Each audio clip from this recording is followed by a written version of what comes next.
Já, velkomin að Rauðaborðinu. Það er sumar og við ætlum nú ekki að hafa reglulega þætti svona alveg yfir hásumarið en skjót inn svona þáttum þegar tilefni til og kannski svona einum í viku það bil. Hérna á eftir að þá kemur Sigurjón Magnús Egilsson, blaðamaður, og við höfum rætt við hann svona næstu því vikulega í sumar eða þangað til að brestir fóru að sjást í ríkisstjórnarsamstarfinu eða voru svo áberandi að þeir blöstu við öllum. Hann hefur komið hingað og tekið svona stöðuna á ríkisstjórninni og stjórnmálunum og hann ætlar að koma hérna á eftir.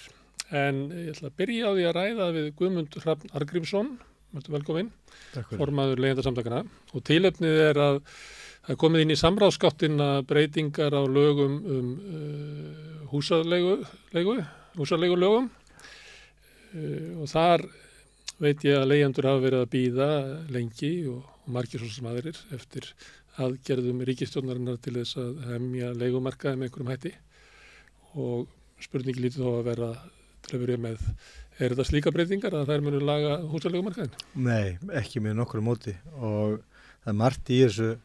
Ég byrja því að segja að ég var fyrir miklum vonbrigðum. Ég fór að lesa þetta í gær og í morgun og hafði ég þó mjög litlar væntingar bara vegna þess hvernig hlutirnir hafa verið í þessum úrræðum eða svona þessum verkefnum að aðgerðum stjórnvalda undanfarin áratug. Þá náttúrulega hefur maður litlar væntingar. En þrátt fyrir það var ég fyrir miklum vonbrigðum vegna þess að það voru vísbendingar minnstakosti með við ummæli verkalýðsforystunnar og jafnvel aðila innan stjórnarleysins að það yrði að grípa til aðgerða sem myndi verja leigjendur fyrir húsalegu hækkunum. Katrín Jakobsdóttir forsætisráðherra hefur til dæmis í viðtölum sagt að þeir yrðu að skoða leigubremsu. Einhverja leið til þess að stoppa hækkanir. Já, og það hafa fleiri líka gert og það hafa fulltrúar Framsóknarflokksins líka sagt og hérna. Það er ráðherra Framsóknarflokksins, Sigurður Ingi Jóhannsson, sem leggur þetta fram. Já, hann leggur þetta fram, hann dregur þetta upp úr tillögum sem að starfshópur endurskoðun húsaleigulaga leggur til og þetta er svo sem ekkert mikla breytinga frá því að þessi grænbók kom inn í samráðsgáttina núna í febrúar. Þetta er þessi okkurlega hvítbók, þetta er þessi endalega niðurstaða eftir þessi 18 mánuðir sem að svona þetta starf er búin að vera í gangi. Þetta hefst einhvern tímann snemma á síðasta ári með átakshópi þjóðhagsráðs og starfshópum leiguvernd og svo endar það í þessum starfshópum endurskoðun húsaleigulagana. Þetta er rauninni á sér alveg forsögu eftir 2019 og jafnvel ennþá lengra. Þú ert ekki þátt í þessu starfi sem formaður Leigjendasamtakanna? Ég hef satt þess að fundi leiguvernd sem að voru í mars í fyrra sem að var á vettvangi þjóðhagsráðs eða átakshóp þjóðhagsráðs þar sem að var svona 2 daga, það voru langir 5-6 klukkutíma fundir, 2 fundir þar sem að við sátum hérna 25 hagaðalar af leigumarkaði til þess að fara yfir það sem við kölluðum áskoranir á leigumarkaði og ég var eini fulltrúi leigjenda, þannig var reyndar fulltrúi leigjenda aðstáðurinnar eða Neytendasamtakanna en ég var eini leigjendin í hópnum til dæmis, af öllum þessum 25 manns og meira þess að sá sem að fór fyrir hópnum eða var verkefnastjóri verkefnisins, hann var sjálfur leigusali og maki viðkomandi var í stjórn heimavalla. Þannig að þau getur svona rétt ímyndað ykkur bara hvað hefur hallað á hagsmuni leigjenda í þessu starfi. Nú svo er þessi hópur endurskoðun húsalegu settur saman í 19. maí í fyrra og það er sama samsetningin. Þetta er bara velstætt eignafólk á miðjum aldri sem er sett í þennan hóp. Þannig að leigjendur eru ekki hagaaðili á leigumarkaði, það eru bara þeir sem að hagnast á leigjendur sem eru hagaaðilar. Já og það sko í starfsbréfi hópsins var sagt að þeir hefur sendt út bréf til 30 hagaaðila í upphafi þarna í lok maí fyrra en sendu til dæmis Leigjendasamtakunum ekki. Ég hef ítrekað spurt að því bara af hverju það var ekki gert og hef ekki fengið svör við því ennþá en við fengum hins vegar spurningalista í 10. ágúst í fyrra með 18 spurningum þar sem að okkur var boðið á hálftíma fund með hluta úr þessum starfshópi 21. ágúst þar að segja sko einhverjum 11 dögum seinna og við mættum á þann fund og það er eina skiptir sem við hittum þennan hóp sem hefur starfað í 14 mánuði og til þess að skoða aðstæður leigjenda, þá hittum við hennan halvan hópinn á hálftíma fundi í ágústi fyrra og það allt á sumt, það allt samráði sem haft við leigjendur. Nú svo kemur niðurstaðan út í gegnum þessa grænbók sem var kynnt í febrúar og þetta bara sama stefið. Þetta rauninni, þetta bara verið að afrita texta sem að maður hefur séð gangandi gegnum þessa vinnu frá starfshópnum sem að starfaði þessi góðu texti. Já, veturinn 2018-2019 þessi texti bara til og þar var reyndar gengu stjórnvöld þá lengra fram í loforðum til leigjenda, varðandi til dæmis leigubremsu sem að fylgdi loforðum ríkisstjórnarinnar fyrir lífskjarasamninga 2019. Þannig það hefur fallið út á leiðinni? Já, það fallið út á leiðinni og hefur ekki verið tekið upp aftur og líka þetta fræga loforðum að styrkja samtök leigjenda sem hefur ekki verið efnt ennþá og það eru liðin rúmlega 4 ár síðan að stjórnvöld fjármögnuðu þetta loforð í gegnum þennan samning en hafa svo ekki hreyft við neinum svörum frá þegar leigjendasamtökin hafa verið að sækja eftir því að þetta lofur sig efnt. Þannig að en núna kemur þessar niðurstöður þessara vinnu sem í rauninni niðurstöður vinnu sem að það er lagt svona grunninn eða drög að endurskoðun húsaleigulaga strax árið 2009. Þá strax farið að ræða mikið að það þurfi að endurskoða húsaleigulög vegna þess að réttarstaða og samningsstaða og staða leigjenda almennt sé algjörlega óboðleg. Og það fer af stað í gegnum þáverandi stjórnvöld og öll stjórnvöld síðan hefur verið talað þetta, endurskoðun húsaleigulaga, réttarstaða leigjenda, samningsstaða leigjenda og staða leigjenda almennt. Þetta er 14 ár. Eftir 14 ár kemur svo þessi móðreikur sem að mér finnst eiginlega alveg ótrúlegt að verkalýðshreyfingin hafi tekið þátt í að samþykja vegna þess að það eru 2 fulltrúar verkalýðshreyfingarinnar, annars vegar frá ASÍ og svo frá BHM, BSRB já, ég man ekki hvert þriðja heildarsamteki voru sem að Sigríður Ingibjörg Ingadóttir hún satt fræðingur BSRB. Já, hún situr þarna inni fyrir þau heildarsamtök og svo lögfræðingur ASÍ og þau láta þetta fara frá sér, þessa tillögur starfshópsins til Sigurður Inga með sem að hann tekur svo upp og leggur inn í frumvarpið nánast orðrétt eins og tillögur starfshópsins eru og mér þykir eiginlega alveg ótrúlegt og ef þetta rétt að verkalýðshreyfingin sé á bakvið þetta, styðji þar að segja þessar tillögur fulltrúa sinna inn í þessu starfshópi, þá það alveg hrikaleg svik við leigjendur. Það svik við leigjendur sem að þeir eru í umboði fyrir. Þeir eru þarna til þess að tryggja hagsmuni launafólks á leigumarkaði.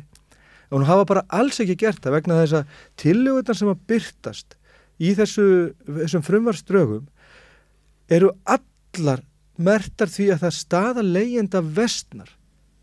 Mér liggur við að segja að þetta sé aðför að leigjendum sem þó standa hvað veikast fyrir í okkar samfélagi. Hvernig getur þú raukst að staða leigjenda myndi versna ef þessa breytingar hefur fram að ganga? Er staða leigusala að batna það? Nei, þetta eru 4 tillögur. Þú sko bara fara aðeins yfir þetta. Það er talað fyrirsjáleika leigufjárhæð. Verði auki með skýrar regluverki ákvörðun leigufjárhæðar á samningstíma á milli samninga. Nú, það er þannig að auðvitað skiptir máli hvernig fyrirkomulega á uppfærslu samningsfjárhæðar. En við verðum að átta okkur á því að stóra vandamálið að húsaleiga frá mars 2011 og fram til júní 2023 hefur hækkað 143,5%. Sem 8 sinnum meira heldur en hækkun húsalegu í Evrópu. Hún 52% hærri heldur en verðlag. Hún 50% hærri heldur en byggingavísitala og hún rúmlega 30% hærri heldur en hækkun launa. Þannig að það stóra vandamáli. Það ekki hvað tekur við núna varðandi hvernig samningshækkanir með þróast í kjölfarið. Það hvernig samningshækkanir líta út í dag. Þú getur ekki tekið okurlegu sem að heimtar 70-80% af ráðstöfunartekjum fólks og sagt nú ætlum við svona að hemja hvernig framhaldi verður. Þú eru að fara inn í í samningsupphæðina sjálfa. Við erum með lög og reglur um það hvernig má íþyngja húsnæðiskaupendum í landinu og það kvartar enginn undan því. Þeir mega til dæmis ekki borga nema 35% af tekjum sínum til þess að greiða húsnæðislánum og það eru lög sem allir samþykja og það eru lög til þess að verja bæði lántakendur og lánveitendur. En það er engin svona lög á leigumarkaðnum og það að kalla þetta fyrirsjáanleika leigufjárhæð, já, gott og vel. En það er ekkert betra að vita af því að okurleiga sé lögfest og þú hafir engan undankomu, þú hafir engin ákvæði í lögunum til þess að vísa til sanngirni. Það er búið að taka þetta af leigjendum. Það er búið að lögfesta okurleigu og þess vegna staða leigjenda miklu verri. Og þetta er aðför að réttarstöðu leigjenda til þess að kalla fram sanngirni í húsaleigu sem að var ákvæði, stutt og laggóð, 37. grein húsaleigu sem að fjalla sanngjarna og réttláta húsaleigu. Það er búið að bæta við hana næstum því heitri blaðsíðu af móðurreik hvað sanngirni og réttlæti þýðir varandi leigjendur.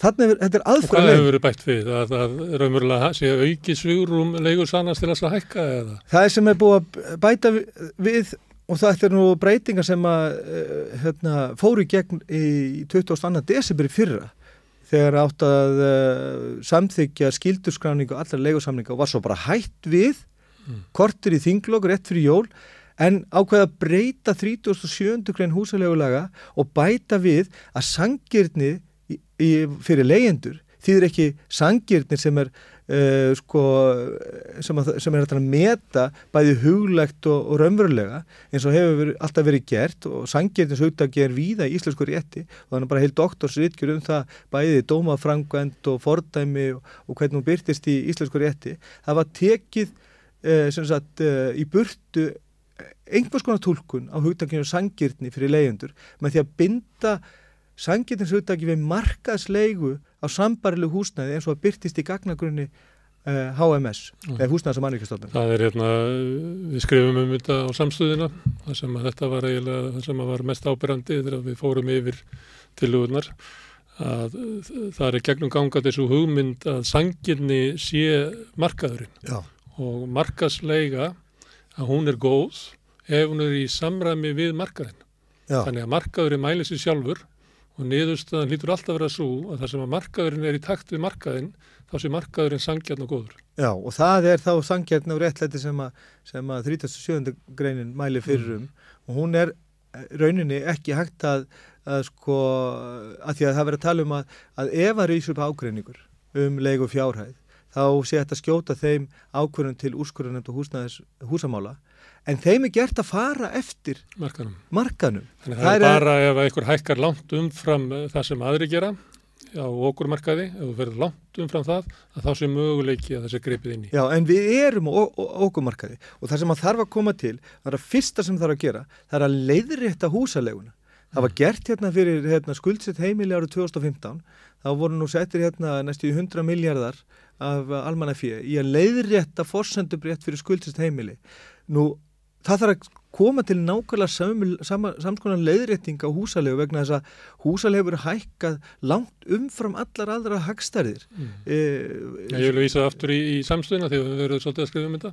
Þá tókum við dæmi að þetta nefndir á 2011 þegar það byrjaði að tína til vísitölu húsaleigu að ef maður tekur bara svona 75 fermetra íbúð svona lægri eða svona minni milli íbúð í Reykjavík í upphafi tímabilsins að ef að leigan hefði farið í takt við almennt verðlag, ekki hækkað umfram það, að þá væri leigan 85.000 krónum lægri í dag. Já, og ég hugsa að þetta sé ágætist tala að þetta sé það sem að leigjendur borgi almennt meira heldur en hefði orðið ef að leigan hefði bara fyllt venjulegu verðlagi. Já, og við ég er búin að framkvæma mjög svipað útreikninga á öðrum tegundum á húsnæði, bæði stærri og minni og það ber alltaf sama brunni að svona meðal húsaleiga er í kringum 80-90.000 krónum á há og meiri segir bara miðið við löndin í kringum okkur. Ég tók til dæmis dæmi ef að húsaleiga væri sama hlutfall af lágmarkslaunum eins og lögbundin lágmarkslaun í Danmörku, þau eru nú ekki lögbundin allstæðar í Skandinavíu en það eru til reglur og svona viðmiðunar lágmarkslaun og ég tók bara lágmarkslaun í öllum Norðurlöndunum og svona meðal húsalegu á höfuðborgarsvæðum þessar Norðurlanda og ef að húsaleiga var í sama hlutfall af lágmarkslaunum á höfuðborgarsvæðinu hér og eins og á hinum Norðurlöndunum þá endum við á sama stað að húsaleiga er 80-90.000 krónum og há og þá gerum við líka ef við uppfærum húsalegu með byggingavísitölu frá 2011 þá endum við líka á þessum stað 80-90.000 krónum og há þannig að hún er fyrir meðal húsaleguna sem er að kringum 250.000 krónur í dag þá er hún 80-90.000 krónum of há og þá erum við ekki að tala að það sé eitthvað ósangjart gagnvart leigusalunum, það er bara almenn verðþróun frá 2011 sem að væntanlega kemur ekkit meira niður á leigusalunum heldur en leigjendunum sjálfum að þá er þetta það sem þarf að leiðrétta. Það er ekki hægt að segja að okurleiga sem að hefur fengið að þróast í 13 ár eða 12 ár að hún sé bara lögfest og svo framhaldið sé einhvers konar hamning sem að er þó ekki eðlisuna hamning vegna þess að markaðurinn mun alltaf halda áfram að þróast og þegar að svona stórir leigusalar eru með marga samninga og ef þeir bara eru alltaf eitthvað að hækka örfá prósent að þá mun það hafa þau sömu áhrif eins og þetta er í dag. Þetta er ekkit öðruvísildur en þetta hefur verið í dag. Það er náttúrulega reyndar verið þannig að hækkanir hafa verið mjög umfangsmiklar við samningsendurnýjun vegna þess að það er mikið hluti 12 mánaða samninga eða árssamninga og við munum kannski sjá minna af því en ef við ætlum að halda þetta leiðrétti og bæti stöðu leigjenda þá mun það alls ekki gera það. Það mun kannski gera það eftir einhverja áratugi ef að svona verður einhvers annars konar þróun í íslenskum efnahag og að þessi gagnagurinn HMS mun hafa þau áhrif að halda aftur af markaðslegu en ég sé það bara ekki gerast. Og þanga til eins og hinga til að þá munu leigjendur halda áfram að borga þetta yfirverð. Ég sló svona á því að við regnum með þessi 30% heimila síu og leigumarkaði að þá er þessi 85.000 krónur ígildi 45 milljarða á ári sem að leigjendur borga sérstaklega í ofháa húsaleigu. Þetta er kannski, einhver getur sagt að inn með leigjendur líka þeir sem að borga lægri leigu og þetta ætti að vera eitthvað lægra en það er líka þeir sem að borga hærri leigu en 45 milljarðar há upp að þó væri 35 milljarðar að það voru gríðarlegt álag sem er lagt á leigjendur við að halda uppi þessu okurkerfi.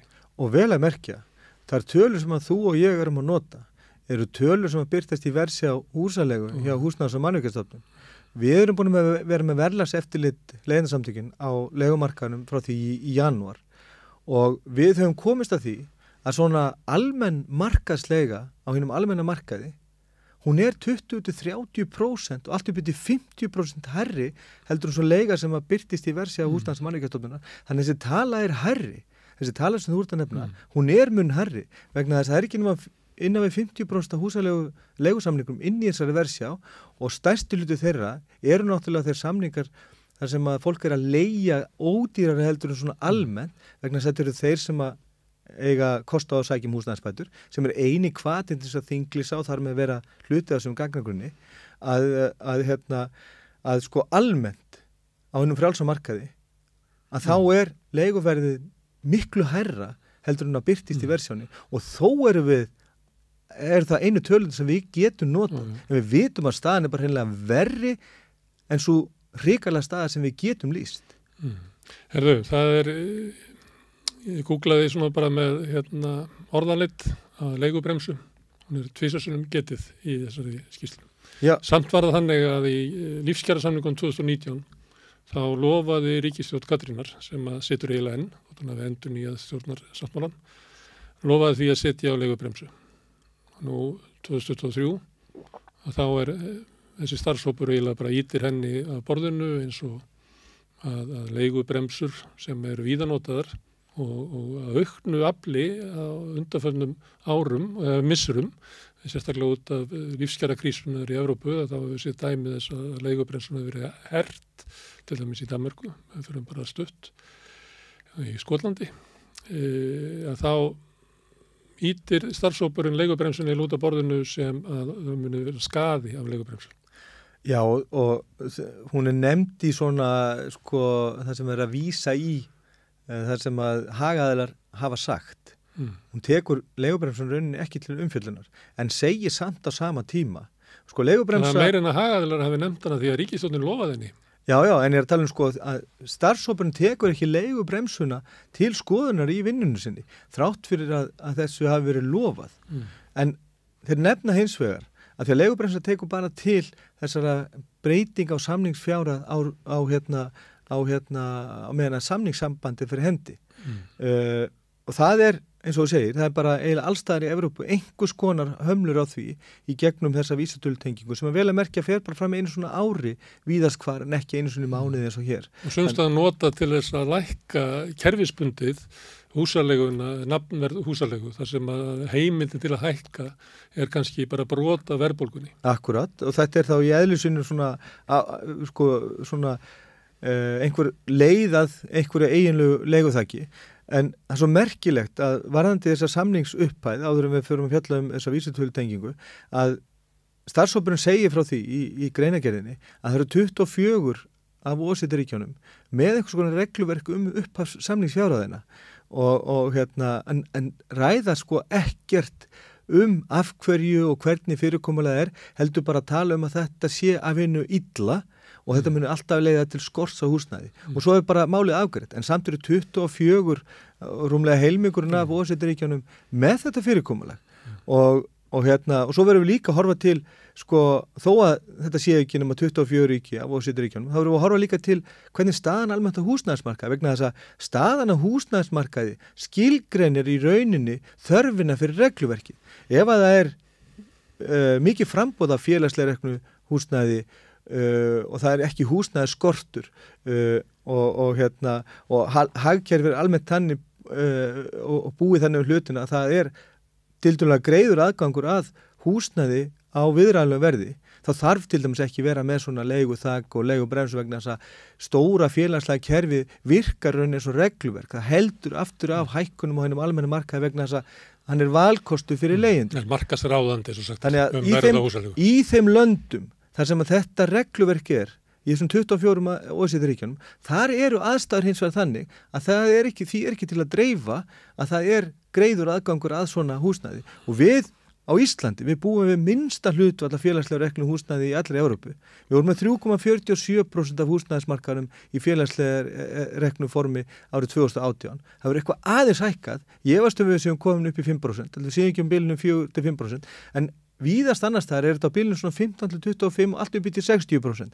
Þannig að þau lönd sem eru með regluverk til dæmis uppáhaldslega samningsfjárhæð, það er út af því að það er ekki önnur leið til þess að tryggja hag leigjenda. En hérna ætla stjórnvöld að skauta algjörlega framhjá því að við búum við minnsta hlutfall félagslega reknu húsnæði í allir Evrópu og ríkalega réttastöðu leigjenda að öllu leyti og húsnæðaskort og talar svo að það sé ekki tilefni til þess að setja regluverk sem að 24 önnur ríki hafa gert og vera samt með svona slæman húsnæðismarkað. Ég bara átta mig ekki alveg á þessu og varandi vísitölu... Þú lýsir þessu eins og ákveðni tilraun að það sem að staðan er þannig annar staðar í löndunum að þau lönd sem er með sterkt félagslegt húsnæðiskerfi að þau þurfa kannski síður á að halda öflugur regluverki.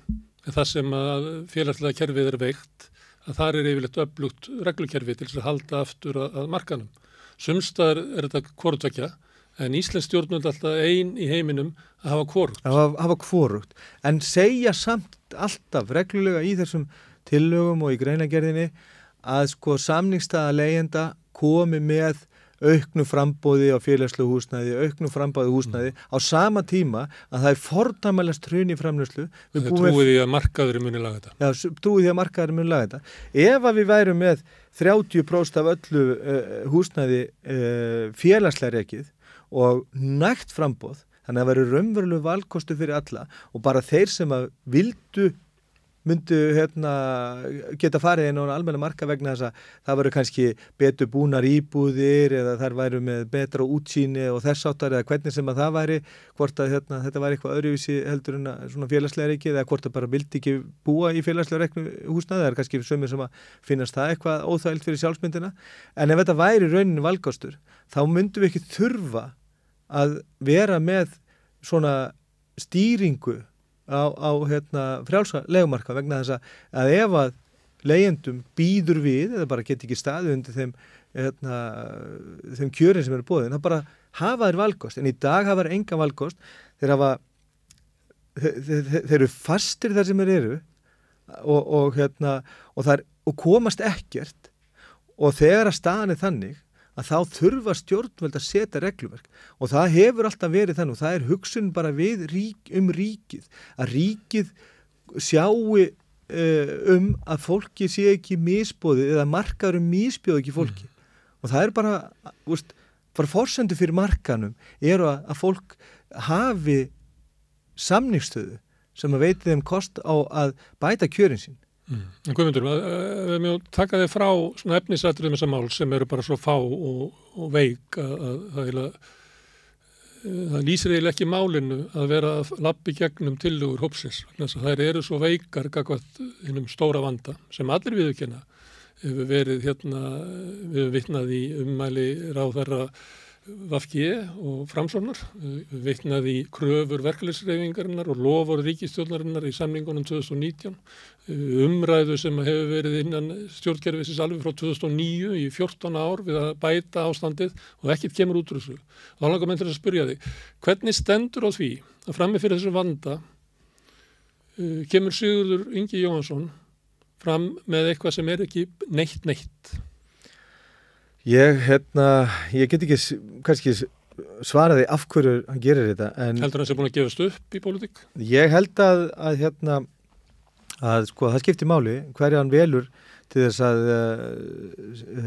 safna þessu gögnum. Ja, þú velur náttúrulega niðurstuna með því hverju þú velur til þess að framkvæma þetta. Þú getur komið með tillögur breytingar í bankakerfinu og valið bara einhverja sturlaða nýfrjálshyggjumenn og þeir leggja til þess að allir bankarnir verið seldir úr ríkiseign. Ég er að segja það, sko, það náttúrulega birtist svolítið í því bara hvernig hann, sko, þannig eru fulltrúar frá ráðuneytunum, frá samtökum atvinnulífsins, frá verkalýðshreyfingunni, þannig eru náttúrulega sko fulltrúar frá verkalýðshreyfingunni sem eru hagfræðingur og lögfræðingur, sko hátekju, velsett eigna fólk og fyrir hópnum fer svo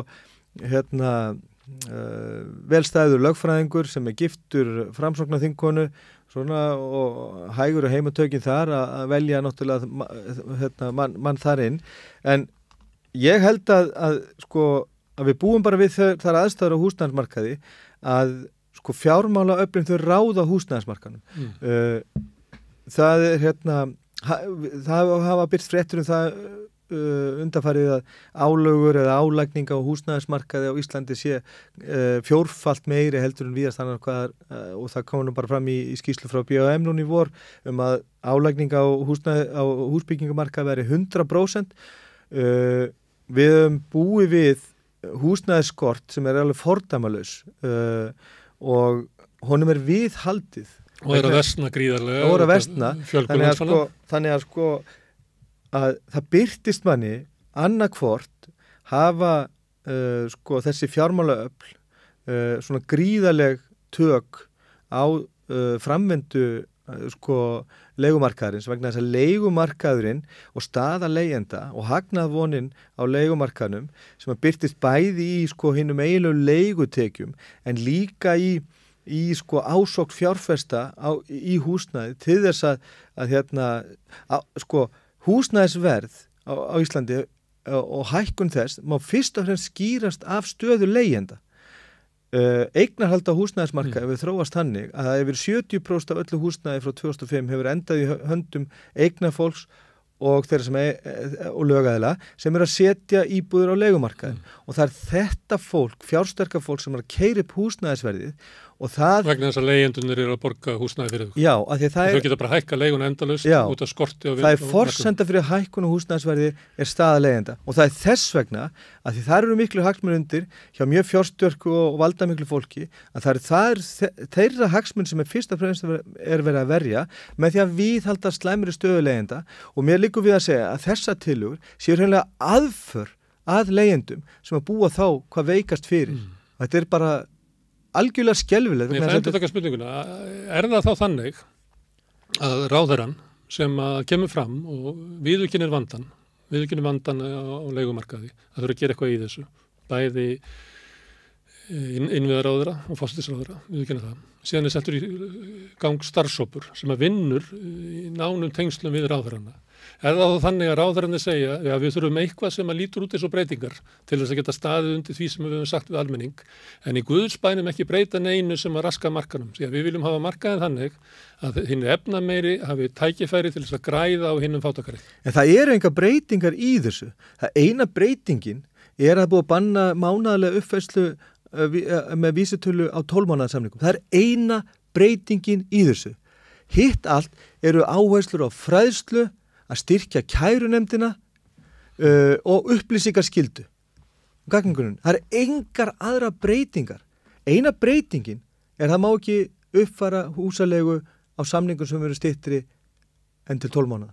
Og þegar þú leggur til enga breytingar á markaði þar sem fólk þjáist, þá ertur að leggja til að fólk haldi áfram að þjást. Já, og ekki bara það, heldur tekur af þeim þau veiku réttindi sem voru inn í fyrir lögum að það var hægt að kalla eftir sanngirnismati og mati á hvort að húsalega væri réttlæti eða sangjörn og þá hefur þurft að fara fram sanngirnismat.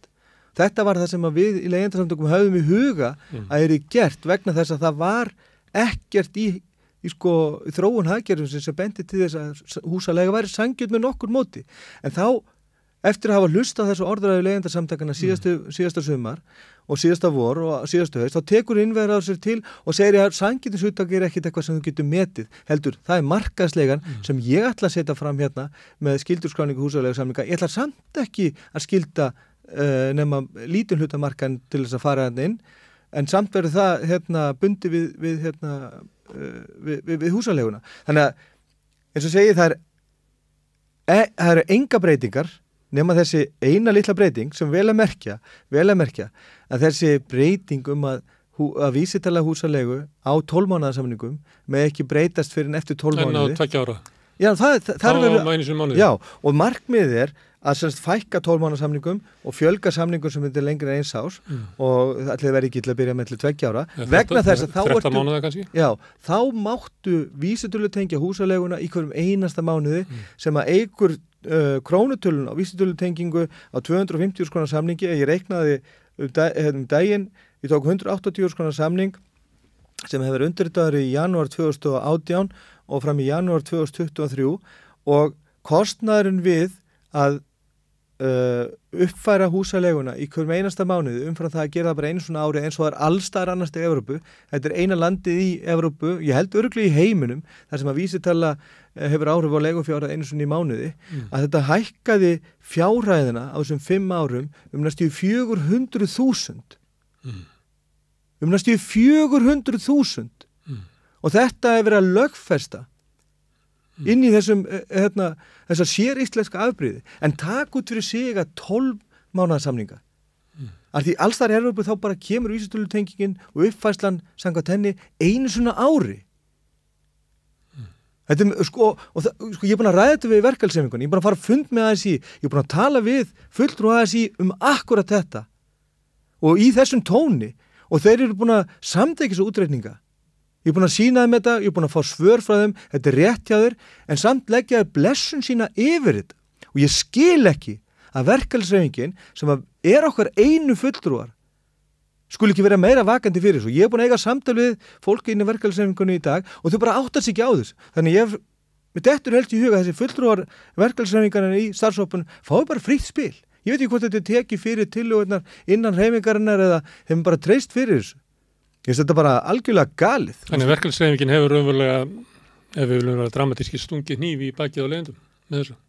Bara svikið leigjendur og kannski eina haldreipi leigjenda. Og þess vegna þetta kannski sárara. En ég ekki vissum að verkalýðshreyfingin muni styðja þetta vegna þess að ég ekki vissum að sko almennt að verkalýðsforkóla gerir sig grein fyrir hvers óskapnaður þessar tillögur eru. Þetta algjör óskapnaður. Og þetta það er ekki að gera leigjendum eiginlega neitt verra heldur að hann koma með eitthvað inn í neyðarástand sem að veiki stöðu þeirra. Það áttur að koma í ljós. Þetta náttúrulega tillögur starfshóps sem eru lagðar hérna inn í sambandsgáttina. Þetta ekki frumvarp sem orðið. Þetta lagt fram af mjög veikum innanríkisráðherra sem stendur veikt pólitískt í flokki, sem stendur veikt pólitískt í ríkisstjórn sem stendur veikt. Þannig það óvíst hvort að eitthvað verði úr þessu. Ef ekki, þá mun bara halda áfram þessi 14 ára saga þar sem að stjórnvöld ætla að grípa til einhverja aðgerða til þess að bæta leigumarkaðinn en ekkert hefur gerst í 14 ár. Þrátt fyrir að okrið og hefur verið grafið undan lífskjörum leigjenda á ári til árs. Já, þetta rauninni saga alla þessa öld. Þó þetta kannski byrja ekki svona rétt fyrir hrun að staða leigjenda versnar, þá byrjar svona þessi ásókn fjárfesta húsnæðismarkaði. Ég las í gær skýrslu sem kom út 2015 og þá höfðu setið 39 starfshópar frá stjórnvöldum húsnæðis- og leigumarkaðin frá aldamótum. 39 og síðan eru orðnir minnst að kosti 15. Þannig við erum að tala milli 50 og 60 starfshópar frá stjórnvöldum á þessar öld húsnæðismál og stöðu leigjenda og staða leigjenda versnar og staða þeirra sem eru að reyna að kaupa sér fyrstu eign hefur versnar sem aldrei fyrr. Þannig að maður eiginlega óttast það mest af öllu þegar stjórnvöld ætla sér einhverja hluti vegna þess að það hefur eiginlega hvert einasta atriði snúist upp í andlöðu sína. Það ætla sér náttúrulega ekki. Sá sem ráðherra sem skipar starfshóp sem skilar engu og skilar engu breytingum, hann skipar starfshóp vegna þess að hann ætlar engu að breyta. Já, þetta það svo margt í þessu sem algjörlega galið. Það verið að vísi til dæmis í hlutdeildarlán og það verið að vísi í húsnæðisbætur í þessum drögum af frumvarpi sem komið inn í samráðsgáttuna. Og það stendur ekki steinn við steini varðandi hvernig ef maður rýnir í þetta. Ég til dæmis fór að rýna í hvað kalla lágtekju hlutfall. Það tala lágtekju hlutfall sem veitir réttindi til þess að fá húsnæðisbætur. Húsnæðisbætur eru kringum 10 milljarðar á ári.